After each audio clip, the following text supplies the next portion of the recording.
After an awesome time in Mudgee and Orange, it was time to hit the road again. This week, we're heading to the World Heritage listed Warrumbungle National Park to climb arguably the most spectacular mountain range in Australia. Plus, we get to capture the night sky in Australia's first dark sky park. So stick around and hope you like it.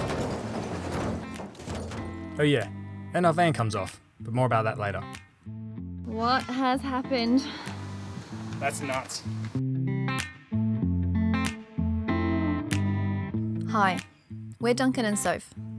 This year, we decided to quit our city jobs to adventure and to experience more of the things that we enjoy most.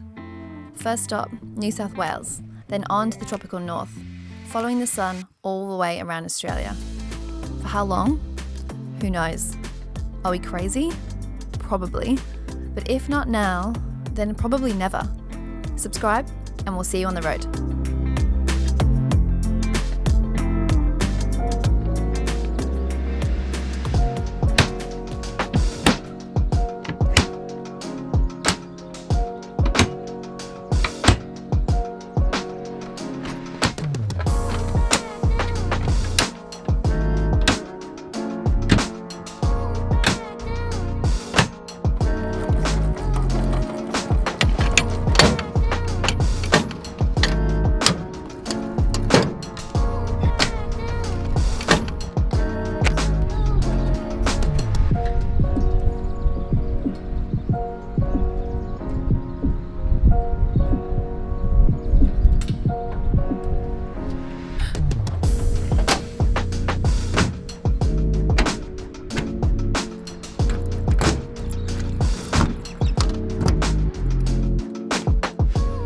Okay, sadly it's time to leave Orange.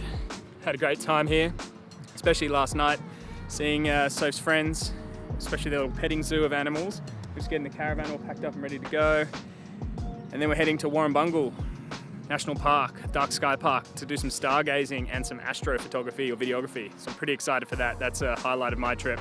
Hopefully I learn how to actually do it before we get there so I can take some amazing time lapses of the night sky. Pretty much ready to go here. Just gonna hitch up the caravan and then we are on the road. That 3-hour drive, which will probably take us 4 because we're known for going the wrong way. And yeah? Yeah, Pumped. Everything's done on the caravan? I'm going to run through my checklist. Most things are done. Okay. Car's full of fuel. 20 minutes, we'll be on the road. 20 minutes on the road, packed up, ready to go.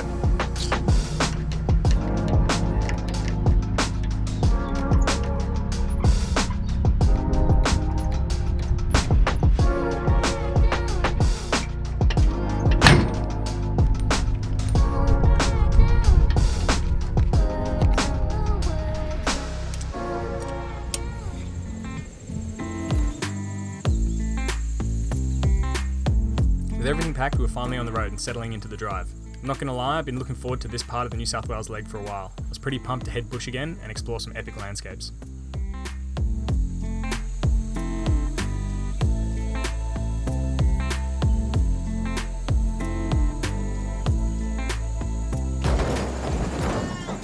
What has happened?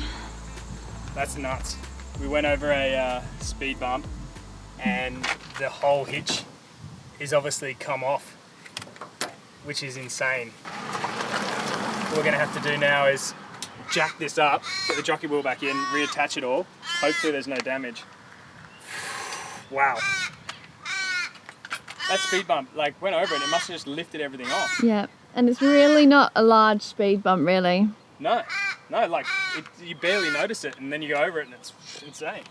So this was a speed bump that we just went over. There's a tiny gradient in the road.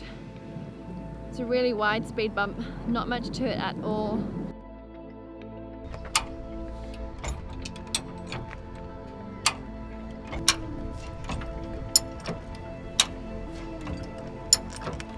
So you've just managed to jack the front up a bit. Do you reckon that's enough to get the jockey wheel under? No, I think it needs a little bit more, but I'm worried. This is on a bit of a hill, so it's not the best place to be jacking something up. Hopefully one more. Okay, put my foot on there.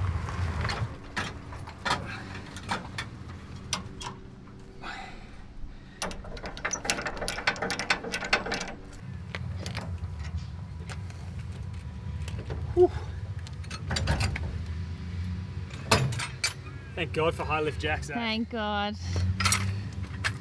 I can't believe that noise. I did not expect the caravan to have come off the back of the car. Whew. My adrenaline's up, eh? That is one of the main things you don't want to happen with the caravan, is the caravan to come off. Thank God we've got these chains and everything held in place. And you can see where it's sort of scraped off the top here. So I might decouple everything, lock it all off, reset the caravan, hopefully get on the way, and then we can get some water, which is actually why I'm oh my God, my heart rate. I'm trying to work out is why that would have come off in the first place. Yeah. Or how. Yeah, it must have lifted that off the top and then this didn't lock in place. Because you can see in here when you press that in, it's off, and then when you press it out, it should be locked in. So that is unlocked. And then that should be locked in place, but looks like it's sort of come straight out of there. Anyway, it shows when this is jacked up with that jockey wheel, if that wasn't there, you don't need your feet under that. So if your feet are under that and that goes, that bloody chop them off. Okay, that's all on that jack now. Geez, you can see where it's gouged into the road as well. There we go. I'll leave that there.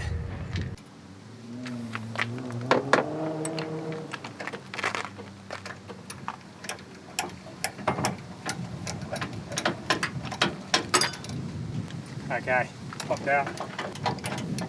So seeing green is good, right? Yeah. Seeing green means it's locked off. Hopefully, this time that is actually the case. Right, we're reattached. I've just checked in the van. Everything's perfect in there. So, in the way of detachments going, I don't think it has actually been that bad. Although we have put on a masterclass of what not to do with the caravan. And I'm still not quite sure how that came off. I don't know if it's bumped and pressed the lock in. Who knows? But you can see under here where we've all sort of dragged along for a little while and scraped the bottom. Thank God we had a high lift jack. That was a little accident I could have done without, but recovered well. I think we did well. We recovered. We're back on. We're back hitched. You did really well. It's caravanning, right? With the caravan reattached and hopefully locked off this time, well, fingers crossed, we pulled in to fill up the tanks with water. Side note, if you're filling up at the oval in Dubbo, remember to take a multi-size tap adapter so you're not holding it on and getting your feet soaked like I was. Plus I look like an idiot. Okay, to explain what just happened. So we were stopping in at Dubbo because we needed to collect some water, going into a national park. Needed to fill the water tanks up because obviously when you go into a national park you've got to take in your own water and so on, and you got to bring out all your rubbish. So we were filling that up, getting ready to hit the national park. So we'd gone into this little like kids park or sports oval to fill up with water, and as we turned off there are these little speed bumps. Well, I say little, they didn't look like speed bumps. They were sort of concrete and long profile. And what happened is when we went over the first one, I think we heard and felt the caravan sort of lift and shudder. And we're like, oh my God, that doesn't sound good. I don't know if we were going a little bit too fast. We were going pretty bloody slow, but for a caravan, because of the long sort of nature of those speed bumps. So then we hit the second speed bump, going a lot slower, but I think the first one, it sort of lifted the caravan, off the trailer, off the hitch. And then the second one, it actually entirely disconnected. So our caravan completely came off the back of our car and was being held on by two chains, and then we were dragging that along the road, and you can see where it's sort of like dug into the road. And that's when the noise, and we could see, and we were like, something's wrong here. So stopped the car, got out, and was like, oh my God, I cannot believe that caravan has come off entirely. That would have, if that had happened at speed on a highway, oh my God, I don't even know, it'd be catastrophic. Yeah. Can you imagine that? Caravan coming off at speed on a highway. I don't even want to think about it. No. I mean, I'm glad it was in a controlled space. Although I'd rather it didn't happen at all, I'm glad it was in we're going very slow. We're in somewhere we could stop. and sort of do a recovery with the jack. And if we hadn't had that high lift jack for the car, then I don't know how we would have gotten that off the ground again, because it was too low to get the jockey wheel in, so that couldn't lift it. And we actually had to like jack it up to then get the jockey wheel in. Without that, I mean, that's what, 3-ton caravan. 3 ton. We would have been pretty stuck, really. Staying in Dubbo. Yeah. It does make you think, like, the perils of these things. Like, you know, you're towing, you know, 3+ ton. You're in the same size car. Like, lots of things can go wrong. Yeah, and if they go wrong, they're gonna go very wrong. Yeah. Or they can go very wrong. Oh my God. The adrenaline thinking about it is building again. I can't believe it. I honestly can't believe it. But back on the road now, on our way to the national park for some hopefully clear skies and stargazing tonight. What an eventful, you know, drive to the next place. Well, I don't think we'll ever make that mistake again. We'll go as slow as humanly possible, have any speed bump. Yeah. And I'm gonna triple check that hitch every single time it goes on, because now it's got me a bit paranoid that it could come off if it's not quite on right. And I mean, and make sure we've got the jack. The jack goes with us everywhere now.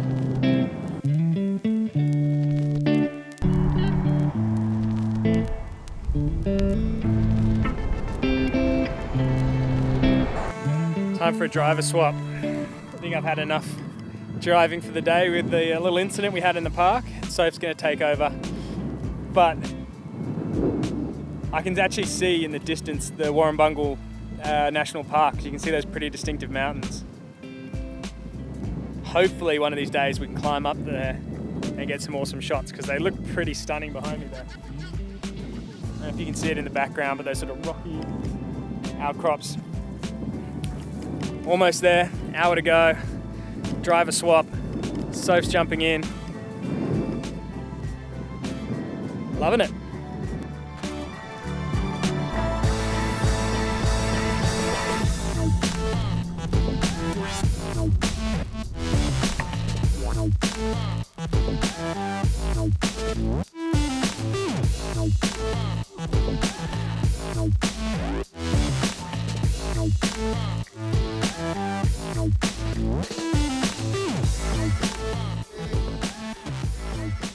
So we're here in Warrumbungle National Park, and first impressions, Soph and I are pretty bloody impressed. The drive-in was spectacular. Sadly, since we've been here, it's clouded over and we didn't get to see much of the night sky last night. But we've gotten up early this morning after some pretty horrendous thunderstorms, lightning, and on this roof, my God, the sound of it when the rain's coming down is pretty intense. I can't tell if it's louder in here than it was outside, but the storm sounded ferocious. Anyway, so we've gotten up relatively early. There's still a lot of cloud cover over the mountains and it's pretty misty. But looking at the weather report, it looks like that'll burn off by the afternoon. And hopefully by the time we get to the top, we'll be able to see all of the Warrumbungles. We're going to go up Breadknife and Grand High Tops Walk, which is about a 5-hour return. And yeah, it's meant to be one of the most spectacular walks here. We may get to the top and be completely smoked out or just fogged out by the mist, but these are the risks you take. So we're going to get our stuff together, packed our bags, pack some supplies, snacks and equipment, and we're going to head up the mountain now.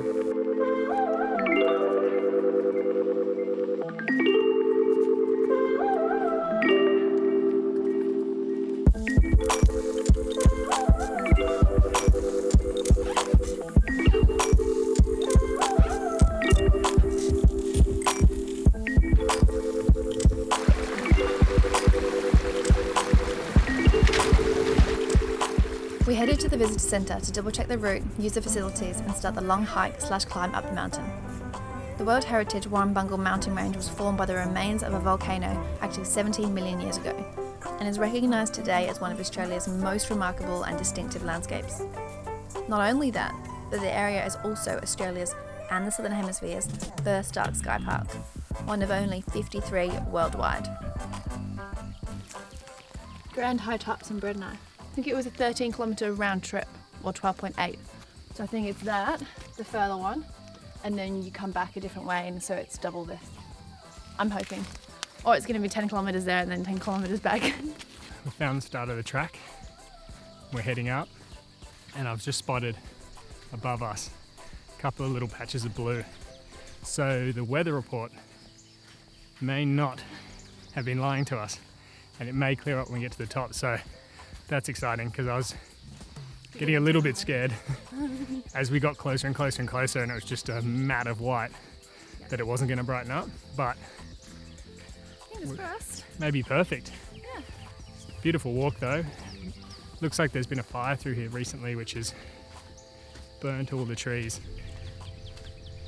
and then you've got all the green regrowth, but you've got these stark contrasts between what you say, like sort of charred tree stumps and then green regrowth.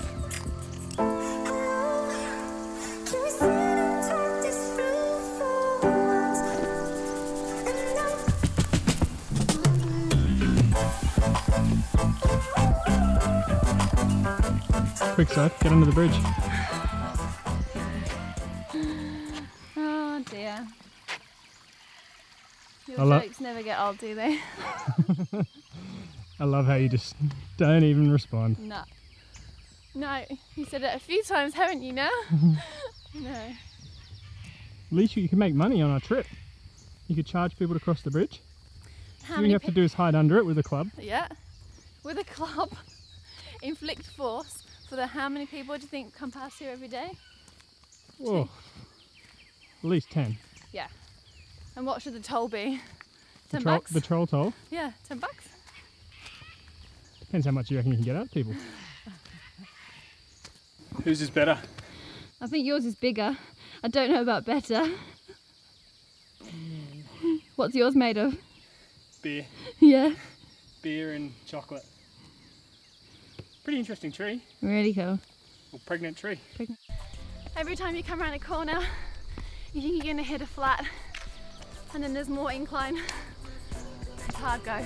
Plenty more to go as well.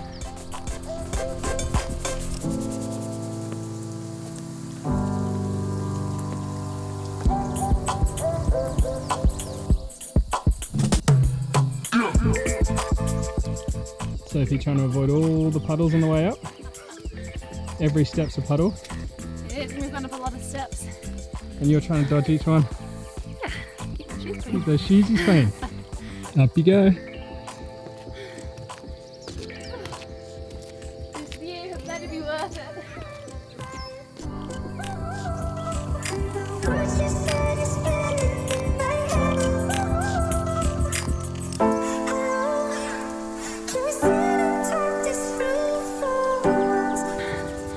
Is this made for humans or goats? Smells like goats. Yep. There's lots of little goat droppings on the way, so I think we're following the goat path at the moment. I think so. But that looks like the top up there.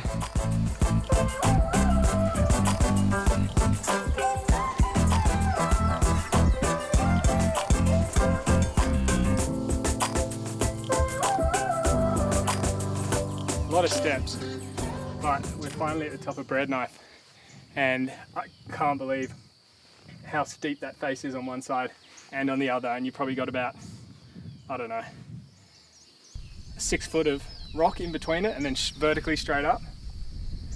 How good. Happy we did all the steps? Very happy. Worth every single one.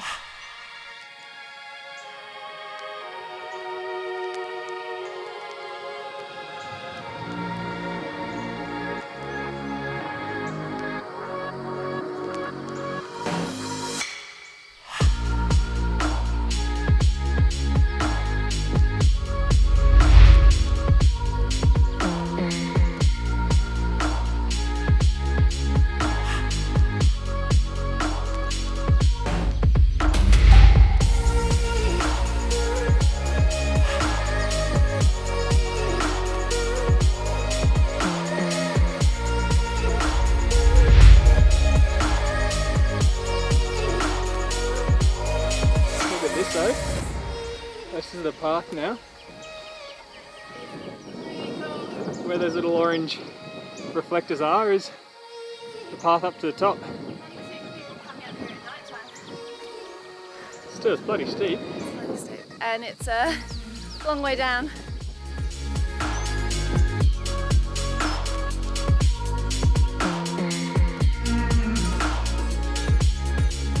Oh, last little bit to the top.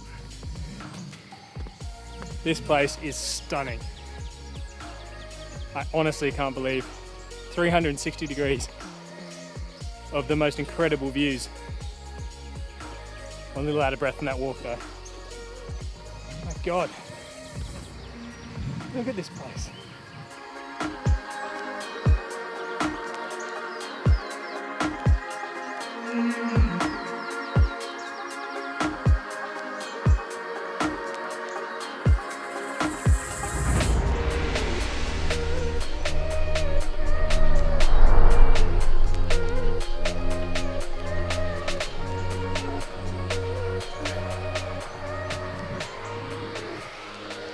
Definitely worth a walk. I think we'll have some lunch up here. Yeah. Take a bit of a break. Get the drone up. A little bit worried because it's very, very windy, but that's what insurance is for.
Okay, time to head back down.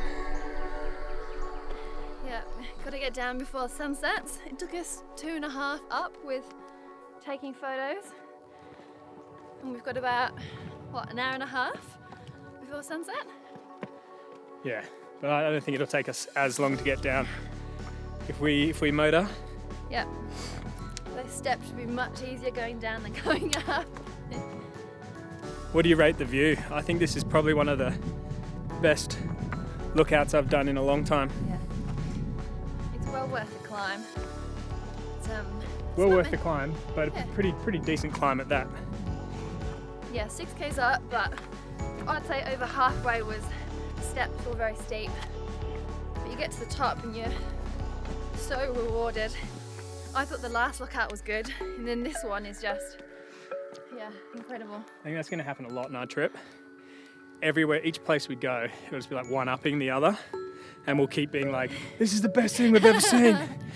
Every It's the time. best view so far. Yeah, so if we keep saying, this is the best thing we've ever seen. It was at the time. It was at the time, and then, you know, we saw something better. It happens. I've channeled my inner mountain goat. Touch wood so far. In a mountain, what? Goat. Inner mountain goat. You're saying you're the goat? I'm trying.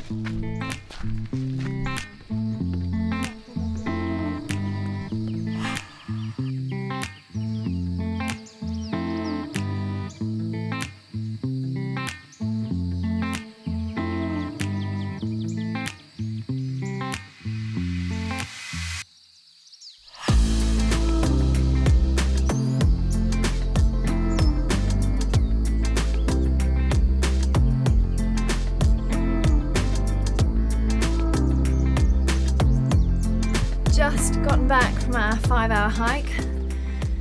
Just starting to thaw out, and Dunc's dragging us outside again. We're heading up the road to the observatories because the sky looks pretty bloody good at the moment and there's no clouds, so we might actually get to see some stars and get some of those Astro shots like we actually came here to do. Last night, clouded over, it was horrible. Tonight might be the night, so no time for dinner. We'll get that when we get back. Grab your torch. I've got all my camera gear. Let's head up the road. Excited? Yep, I can't wait. I don't believe you, but okay, thanks. Ready to go? Ready. Come on. It's So we're heading up to the observatory, and I did read online that they are not open, or they close at 4 o'clock, so we can't actually get in there, which is okay, but I'm hoping we can still get into the actual, or get up to where it is. Like, knowing our luck, there's going to be a gate and we aren't going to be able to get up there. So fingers crossed that we can actually get to where we want to go, and then fingers crossed that the stars are still out, and yeah, and that the clouds don't come across and cover it by the time we get there. So a lot of things need to go right. First one, us getting a good spot to actually see it from. And worst fears confirmed. Yep. Boom gate is closed, but I wonder if we can still make a shut up here, because this is as close as we can get. So we might just stop off here anyway.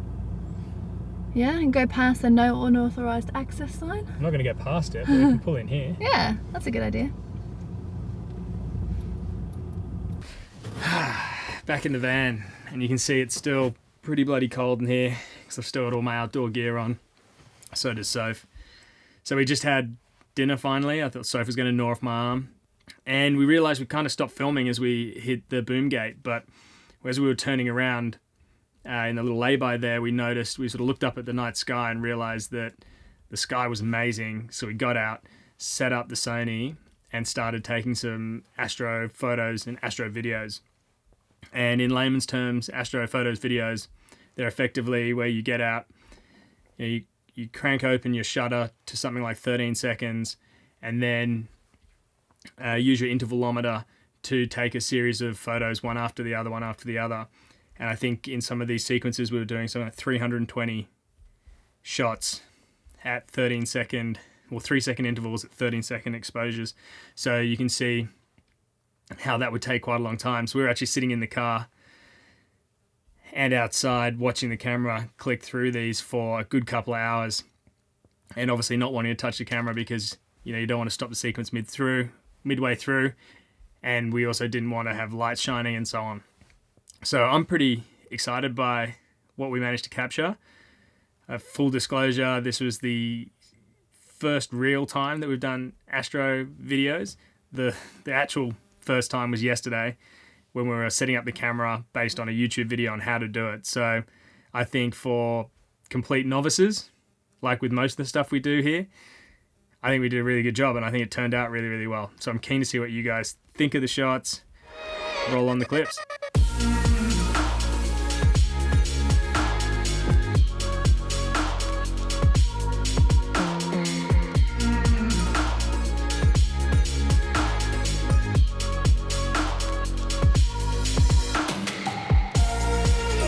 Join us next time when we're back at the coast and in the warmth. We find the most awesome off-road campground nestled amongst the dunes, which is in the running for our favourite spots so far. We spend our time exploring Southwest Rocks and the famous Jow, before heading back to camp, where we climb the largest sand dune we can find and cook up some huge king tiger prawns for dinner. Look how big these king tiger prawns are. Have a great week.